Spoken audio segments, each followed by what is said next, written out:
ವಿಶೇಷವಾದ ದಿನದಲ್ಲಿ ಈ ಒಂದು ನಾವು ಫಂಕ್ಷನ್ ನಾವು ಇಟ್ಕೊಂಡಿದ್ದೀವಿ. ಇದಕ್ಕೆ ಮೂಲ ಕಾರಣ ಏನಂದರೆ ನಮ್ಮ ಕೇಂದ್ರ ಮಂತ್ರಿಗಳಾದ ಎಜುಕೇಷನಲ್ ಮಿನಿಸ್ಟರ್ ಧರ್ಮೇಂದ್ರ ಪ್ರಧಾನ್ ಅವರು ರಾಜೀನಾಮೆ ಕೊಟ್ಟಿದ್ದಾರೆ. ಯಾಕೆ ರಾಜೀನಾಮೆ ಕೊಟ್ಟಿದ್ದಾರೆ? ನಮ್ಮ ಸೆಂಟ್ರಲ್ ಗೌರ್ಮೆಂಟು ಮತ್ತು ಮೋದಿ ಗೌರ್ಮೆಂಟು ಮತ್ತು ಎಜುಕೇಷನ್ ಮಿನಿಸ್ಟರ್ ಮಾಡಿದ ತಪ್ಪಕ್ಕೋಸ್ಕರ ಅವರು ರಾಜೀನಾಮೆ ಕೊಟ್ಟಿದ್ದಾರೆ. ಏನು ತಪ್ಪು ಮಾಡಿದ್ದಾರೆ? ನೀಟ್ ಎಕ್ಸಾಮಲ್ಲಿ ಎಕ್ಸಾಮ್ ನಡೆಯುವ ಪೇಪರ್ಗಳಲ್ಲೂ ಎಕ್ಸಾಮ್ ಪೇಪರಲ್ಲಿ ಕ್ವಶ್ಚನ್ ಪೇಪರ್ಸ್ ಎಲ್ಲ ಲೀಕ್ ಆಗಿದೆ. ಇದಕ್ಕೆ ಮೂಲ ಕಾರಣ ಯಾರು? BJP government. ಆದ್ದರಿಂದ ಆ ಪೇಪರ್ಗೆಲ್ಲ ಲೀಕ್ ಆಗಿ ಅದರಿಂದ ಏನಾಯಿತು, ಸುಮಾರು 14 ಯುವಕರು 14 ವಿದ್ಯಾರ್ಥಿಗಳ ಅವರು ಆತ್ಮಹತ್ಯೆ ಮಾಡ್ಕೊಂಡ್ರು. ಯಾಕೆ ಆತ್ಮಹತ್ಯೆ ಮಾಡ್ಕೊಂಡ್ರು? ಈ BJP ಗೌರ್ಮೆಂಟಿಂದ ಅವರು ಆತ್ಮಹತ್ಯೆ ಮಾಡ್ಕೊಂಡ್ರು. ಈ BJP ಮೋದಿ ಗೌರ್ಮೆಂಟಿಂದ ಅವರು ಆತ್ಮಹತ್ಯೆ ಮಾಡ್ಕೊಂಡ್ರು. ಇಡೀ ಎಲ್ಲ ಸ್ಟೇಟಲ್ಲಿ ಈ ನೀಟ್ ಎಕ್ಸಾಮ್ ಬೇಡ, ಅದನ್ನು ಚೇಂಜ್ ಮಾಡ್ಬೇಕಂತ ಎಲ್ಲ ಚೀಫ್ ಮಿನಿಸ್ಟರ್ ಕೇಳಿದ್ರು ಅವರು ಒಪ್ಕೊಳ್ಳಲ್ಲ. ಕಾರಣ ಏನಿದೆ, ಅವ್ರದ್ದು ಸರ್ವಾಧಿಕಾರ.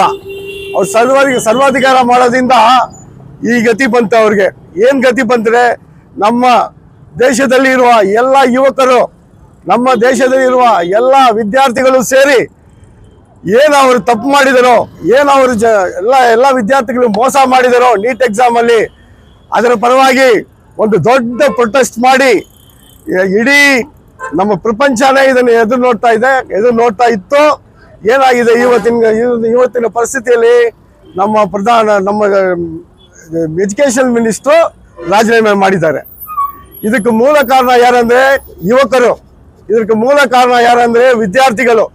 ಇಡೀ ನಮ್ಮ ದೇಶದಲ್ಲಿ ಒಂದೊಂದು ಗ್ರಾಮದಲ್ಲಿ, ಒಂದೊಂದು ಪಂಚಾಯತಲ್ಲಿ, ಒಂದೊಂದು ವಾರ್ಡಲ್ಲಿ, ಒಂದೊಂದು ನಗರದಲ್ಲಿ, ಒಂದೊಂದು ಮೇನ್ ಏನಾದ್ರೆ ಎಲ್ಲ ಕಡೆನೂ ಈ ದೊಡ್ಡ ಪ್ರೊಟೆಸ್ಟ್ ಮಾಡಿ ಇವತ್ತು ಯಾರು ಪ್ರಾಣ ಕೊಟ್ಟಿದ್ದಾರೆ, ಯಾರು ಆತ್ಮಹತ್ಯೆ ಮಾಡಿಕೊಂಡ್ರು ಅವ್ರಿಗೆ ಇವಾಗ ಶಾಂತಿ ಸಿಕ್ಕಿದೆ. ಈ ಒಂದು ಒಳ್ಳೆಯ ಸಮಯದಲ್ಲಿ ನಾನು ಬೇಡಿಕೊಳ್ಳೋದು ಏನಂದ್ರೆ, ಇಂಥ ಸಮಯದಲ್ಲಿ ಆ ಯುವಕರಿಗೆ, ಆ ವಿದ್ಯಾರ್ಥಿಗಳಿಗೆ ನಮ್ಮ ಅಪೋಸಿಷನ್ ಲೀಡರ್ ರಾಹುಲ್ ಗಾಂಧಿ ಅವರು ಸಾಥ್ ಕೊಟ್ಟರು. ಅದರಿಂದ ಒಂದು ದೊಡ್ಡ ಪ್ರೊಟೆಸ್ಟ್ ಮಾಡಿ ರಾಜೀವ್ ಗಾಂಧಿಯನ್ನು ಪೊಲೀಸರು ಹೊಡೆದರು. ರಾಹುಲ್ ಗಾಂಧಿಯನ್ನ ಪೊಲೀಸರು ಎತ್ತಾಕಿದ್ರು. ಅಂತ ಒಂದು ಸರ್ವಾಧಿಕಾರ ರಾಜ್ಯ ಮಾಡ್ತಾ ಇದ್ದಾರೆ ಮೋದಿ ಅವರು. ಏನೇ ಇದ್ರೇನು ಇದು ನಮ್ಮ ಪಾರ್ಲಿಮೆಂಟಲ್ಲಿ ಮತ್ತು ರಾಜ್ಯಸಭಾ ಮತ್ತು ಲೋಕಸಭೆಯಲ್ಲಿ ನಮ್ಮ ಕಾಂಗ್ರೆಸ್ ಪಕ್ಷದ ನಾಯಕರಾದ ನಮ್ಮ ಮಲ್ಲಿಕಾರ್ಜುನ್ ಖರ್ಗೆ ಅವರು ಮೊನ್ನೆ ಎಲ್ಲ ಒಂದು ದೊಡ್ಡ ಡಿಬೇಟ್ ಆಯಿತು. ನಮ್ಮ ರಾಹುಲ್ ಗಾಂಧಿ ಅವರು ತುಂಬ ಚೆನ್ನಾಗಿ ಎಲ್ಲ ಇಡೀ ಒಂದು ಏನು ರಾಜ್ಯಸಭೆ, ಏನು ಇದು ಪಾರ್ಲಿಮೆಂಟು ಎಲ್ಲ ನೋಡ್ತಾ ಇತ್ತು. ಅಂತ ಒಂದು ದೊಡ್ಡ ಗಲಾಟೆಗಳು ಮಾಡಿ ಇವತ್ತು ನಮ್ಮ ಧರ್ಮೇಂದ್ರ ಪ್ರಧಾನ್ ಅವರು ರಾಜೀನಾಮೆ ಕೊಟ್ಟಿದ್ದಾರೆ. ಈ ಸಮಯದಲ್ಲಿ ನಾನು ಕೇಳ್ಕೊಳ್ಳೋದು ಏನಂದರೆ, ಯಾರು ಆತ್ಮಹತ್ಯೆ ಮಾಡಿಕೊಂಡ್ರು ಆ ಎಲ್ಲ ಸ್ಟೂಡೆಂಟ್ಗೂ, ವಿದ್ಯಾರ್ಥಿಗಳಿಗೂ ಪರಿಹಾರ ಹಣ ಕೊಡಬೇಕು, ಅವ್ರ ಕುಟುಂಬಕ್ಕೆ ಕೆಲಸ ಕೊಡಬೇಕು ಅಂತ ಈ ಸಮಯದಲ್ಲಿ ಕೇಳಿಕೊಂಡು, ಕಾಂಗ್ರೆಸ್ ಪಕ್ಷ ಯಾವತ್ತೂ ಯುವಕರ ಜೊತೆಯಲ್ಲಿ ಇರುತ್ತೆ, ಕಾಂಗ್ರೆಸ್ ಪಕ್ಷ ಯಾವಾಗಲೂ ವಿದ್ಯಾರ್ಥಿ ಜೊತೆಯಲ್ಲಿ ಇರುತ್ತೆ ಅಂತ ಹೇಳ್ಕೊಂಡು, ನಮ್ಮ MLA ಅವರು ಯಾವಾಗಲೂ ವಿದ್ಯಾರ್ಥಿಗಳ ಜೊತೆಯಲ್ಲಿ ಇರ್ತಾರೆ, ಕಾಂಗ್ರೆಸ್ ಯುವಕರ ಜೊತೆಯಲ್ಲಿ ಇರ್ತಾರೆ ಎಂದು ಹೇಳ್ಕೊಂಡು, ಈ ಒಂದು ಸರ್ವಾಧಿಕಾರವನ್ನು ಇನ್ನು ಮೇಲೆ ಮೋದಿ ಅವರು ತೋರಿಸಬಾರ್ದು. ಇನ್ನು ಮೇಲೆ ಮೋದಿ ಅವರಿಗೆ ಒಳ್ಳೆ ಕಾಲ ಅಲ್ಲ, ಕೆಟ್ಟ ಕಾಲ ಸ್ಟಾರ್ಟ್ ಆಗಿದೆ. ಇನ್ನು ಮೇಲೆ ನಮ್ಮ ಕಾಂಗ್ರೆಸ್ ಪಕ್ಷನೇ ನೆಕ್ಸ್ಟ್ ರೂಲಿಂಗ್ ಬರೋದು. ನಮ್ಮ ರಾಹುಲ್ ಗಾಂಧಿ ಅವರು ಪ್ರೈಮ್ ಮಿನಿಸ್ಟರ್ ಆಗ್ತಾರೆ ಎಂದು ಹೇಳ್ಕೊಂಡು, बोलो कांग्रेस पार्टी के, बोलो स्टूडेंट्स विंग के, बोलो विद्यार्थियों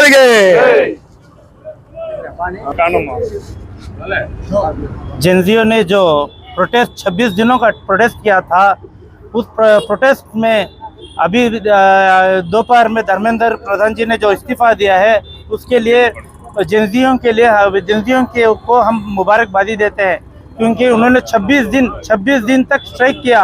और सोनम वांगचुक जी ने 26 दिन तक हंगर स्ट्राइक किया था। और और जो बच्चों ने लाठियां खाई और बहुत सारे लाखों बच्चे आज जंतर मंतर में इसके लिए नीट परीक्षा जो है एक दिन 2 दिन का परिश्रम का ये नहीं नतीजा नहीं निकलता। वो 1 साल से पढ़ते हैं, रात के 5 बजे उठते हैं, सुबह के 5 बजे उठते हैं और रात के 10 बजे तक वो पढ़ते रहते हैं। लाखों रुपए इसमें डाल के पढ़ते हैं, उनके माँ बाप जमीन तक बेच देते हैं इसको पढ़ाने के लिए। इसमें जो घोटाला हुआ है इस वजह से बच्चों ने जो प्रोटेस्ट किया था इसका बहुत बड़ा परिणाम उनको मिला है और उनको बहुत बड़ा एक गिफ्ट मिला है।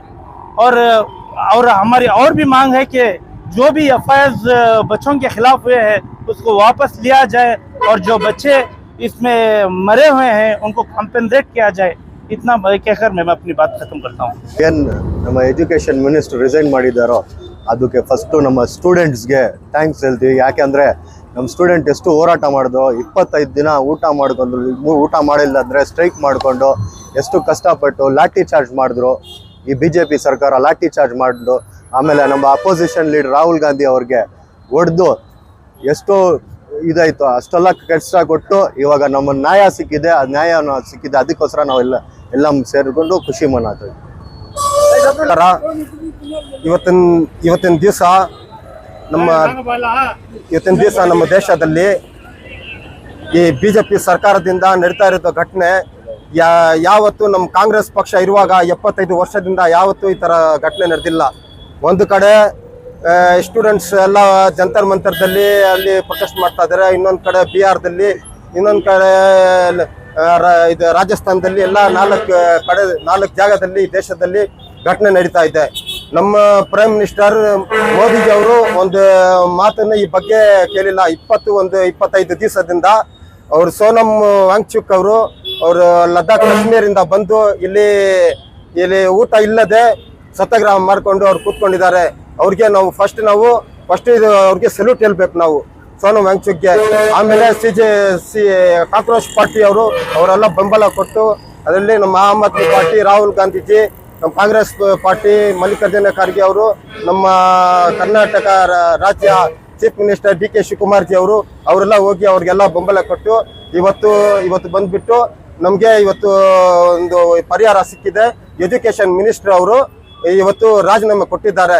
ಇದು ನಮ್ಮ ದೇಶಕ್ಕೆ ತುಂಬಾ ಇದು ಸ್ಟೂಡೆಂಟ್ಸ್ಗೆ ಒಂದು ಬೆಂಬಲ ಸಿಕ್ಕಿದೆ. ಈ ತರ ಒಂದು ಎಜುಕೇಶನ್ ಮಿನಿಸ್ಟರ್ ಬಂದ್ಬಿಟ್ಟು ಈ ಸಿಸ್ಟಮ್ ಸರಿ ಇಲ್ಲ ಅಂದ್ಬಿಟ್ಟು ಅವ್ರು ರಾಜೀನಾಮೆ ಕೊಡೋದು ನಮ್ಮ ದೇಶಕ್ಕೆ ಆಡಳಿತನೇ, ನಮ್ಮ ಕೇಂದ್ರ ಸರ್ಕಾರನೇ ಆಡಳಿತ ಸರಿಯೇ ಇಲ್ಲ ಅಂತ ನಮ್ಮ ಕಾಂಗ್ರೆಸ್, ನಮ್ಮ KGF ಕಾಂಗ್ರೆಸ್ ಪರವಾಗಿ ನಾನು ಇವತ್ತೊಂದು மாத்தி ಹೇಳ್ತೀನಿ. வணக்கம். இன்று நம்ம மிக மகிழ்ச்சியான நாள்னு சொல்லலாம் இன்னைக்கு. ஏனென்றால் முதல்ல இன்னைக்கு இந்த நீட் தேர்வை எதிர்த்து CJP காக்ரோச் ஜனதா பார்ட்டி போராட்டம் துவங்கினார்கள். அதில் மாணவர்களும் இணைந்து கொண்டு மிகப்பெரிய போராட்டம் டெல்லியில் நடைபெற்றது. அதை தொடர்ந்து அகில இந்திய அளவில் இந்த போராட்டம் மிகப்பெரிய போராட்டமாக உருவெடுத்தது. இந்த போராட்டத்தில் மாணவர்களுடைய கோரிக்கை மத்திய கல்வி அமைச்சர் ராஜினாமா செய்ய வேண்டும் என்பது முதல் கோரிக்கை. இரண்டாவது, மரணம் அடைந்த மாணவர்களுக்கு நஷ்டஈடு தர வேண்டும். மூன்றாவதாக நீட்டை ஒழிக்க வேண்டும், நீட் தேர்வை ஒழிக்க வேண்டும் என்பது. இதில் அவர்கள் முதன்மையாக மத்திய கல்வி அமைச்சர் ராஜினாமா செய்து வெற்றி கண்டுள்ளார்கள். அவர்களோடு நமது தலைவர், அகில இந்திய தலைவர் ராகுல் காந்தி அவர்கள் அந்த போராட்டத்தில் கலந்து கொண்டு ரத்தம் சிந்தியுள்ளார். அவர் ரத்தம் சிந்தி போலீசாருடன் போராடி அவரை கைது செய்து அவரோடு நம் காங்கிரஸ் எம்பிகளை கைது செய்யப்பட்டு விடுதலை செய்யப்பட்டார்கள். இந்த போராட்டத்தின் வெற்றி இன்று நாம் கொண்டாடி கொண்டிருக்கின்றோம். ஆனால் கல்வி அமைச்சர் மட்டும் ராஜினாமா செய்தது போதாது, உள்துறை அமைச்சரும் ராஜினாமா செய்திருக்க வேண்டும். ஆனால் இது கல்வி அமைச்சர் ராஜினாமா செய்ததே மிகப்பெரிய வெற்றி மாணவர்களுக்கும் அதனோடு சேர்ந்து போராடிய காக்ரோச் ஜனதா பார்ட்டி அவர்களுக்கும் நமது காங்கிரஸ் கட்சி ஆதரவு தெரிவித்த காங்கிரஸ் கட்சிக்கும் மிகப்பெரிய வெற்றி. இந்த வெற்றி தொடரணும். இந்த போராட்டம் பல போராட்டமும் இந்த 12 வருஷம் போராட்டத்தில் இதுதான் முதல்ல வெற்றி கண்டுள்ளது. விவசாயிகள் போராட்டம், 3 வேளாண்மை சட்டம், எந்த முடிவும் கிடையாது. அதே போன்று பல போராட்டங்களில் எந்த முடிவும் இல்லை. இது இது கடைசியாக மிக மத்திய அரசுக்கு மிக எச்சரிக்கையான போராட்டம் என்பதால் இதில் வெற்றி கண்டுள்ளோம். மாணவர்களுக்கும் மற்றும் அதை சேர்ந்த கட்சி அனைத்து அகில இந்திய அளவில் போராடிய மாணவர்களுக்கு வாழ்த்துக்களை சொல்லி நன்றி சொல்கின்றேன். வணக்கம்.